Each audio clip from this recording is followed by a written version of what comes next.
Мұқағали Мақатаев, оқу бітірген студент хаты.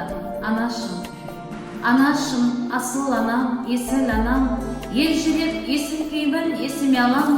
Мен үшін сен суалтқан ақ сүтіңді, ақтамасам боп жүрмін несіне адам. Алыс жолда жүрсем де арып ашып, ағат ойлап түсірмей жаным ашып, оқытып кешеу барған хаттарымды, отырмысың үрпейіп жаның ашып. Өткізіп талай жылды аяқтаны, оқуын ұлың жақсы аяқтады. Анашым, білем сені қарсы емессің, кеттім мен тың даланы оятқалы. Анашым, қайда жүрсем сен құшарым, сүйемін дидарыңды мен құшамын.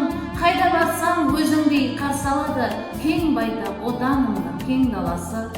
Анашым, жаратылдың бағымашын, білемін көңілсізсің сағынасың. Қайда жүрсем қамқоршым отаным сен, қапа болма мен үшін не қыласың.